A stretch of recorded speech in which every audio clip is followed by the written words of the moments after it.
Hello everyone and welcome to Portimao in Portugal for the launch of the Honda CBR1000RR and the 1000RR SP.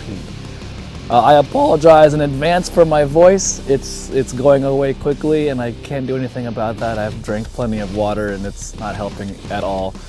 So I'll try and make this as concise as I can. It's a long-awaited bike. The previous CBR1000RR was getting kind of up there in age, and as much as we loved it, had a great chassis, the engine was kind of not up to pace with the other contenders in the field. With this new CBR1000RR Fireblade, Honda's upped the power, about 10 horsepower. But the bigger news is they've dropped a ton of weight, and they've done that just through multiple iterations of diet plans. Basically, they've gone through every bit of the bike to find where they could shed weight. They've used exotic materials wherever possible to lose weight. The engine's lighter, the overall bike is lighter. You know, the frame itself is very similar in shape and appearance to the old bike, but the walls themselves are thinner. Even the plastics themselves are 1.8 millimeters compared to the previous bike that was 2 millimeters. You know, they've looked at everything they could possibly look at to see where they could drop weight. According to the press materials, Honda says they've dropped about 30 pounds off of the old bike. We've put both the standard and the SP on the scales here at Portimao, fully fueled, ready to go. And strangely enough, both bikes weigh the same. 425 pounds, 193 kilos. Granted, the SP that we have here to ride is sitting on Bridgestone slick tires, which is obviously not going to be the ones that are sold from the dealership floor. But when we adjust for the RS10 Bridgestone tires that will come on the SP version, the two bikes, standard and SP, are the same, weight-wise.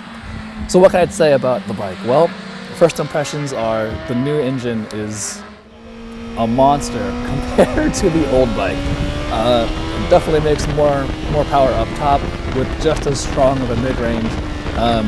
New pistons, new cams, higher compression ratio has upped the peak horsepower. Redline is now higher as well, 13,000 compared to 12,250 before. So engine power is definitely increased from before, and hopefully Nicky Hayden and the World Superbike guys will take advantage of that and find even more power to compete with the rest of the gang.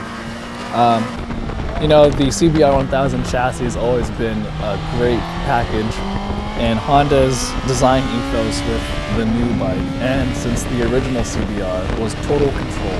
And what that means is the rider is in control of the bike, where it goes, how fast you're going, where it's steering.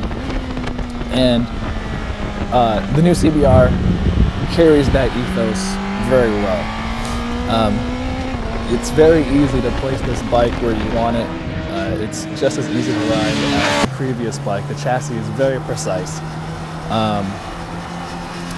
With that said though, electronics on the CBR1000 is a new territory.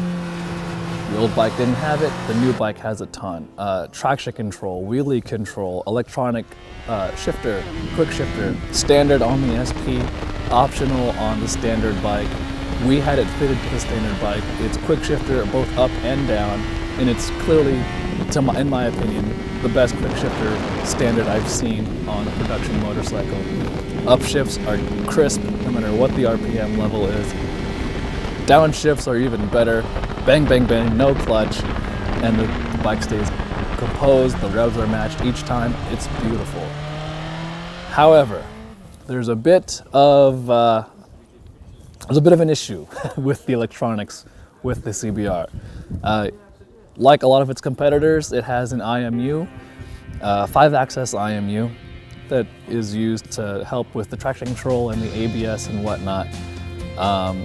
But the traction control and the wheelie control are integrated, but the wheelie control is only picking up wheel speed from the wheel speed sensors and isn't receiving data from the IMU in regards to lift. And so what we've found so far today, and not just myself, other people at this event have commented about the intervention when you wheelie is abrupt, non-consistent, and non-linear, whereas other leader bikes, competitors for this motorcycle, will let you lift the wheel but continue to carry drive. And that might be achieved in this CBR's armor, but all things considered, it's quite a weapon. You know, who knows how it's gonna fare against the rest of the leader bike gang. It's quite a big group, and there's a new Gixxer 1000 coming out too that we're gonna ride shortly.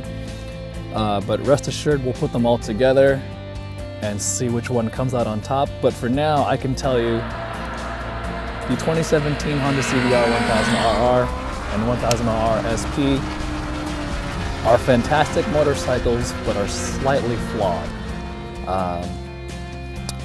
And with that, for the full report, you'll have to go to Motorcycle.com, read my full story there, and hopefully I'll get my voice back soon.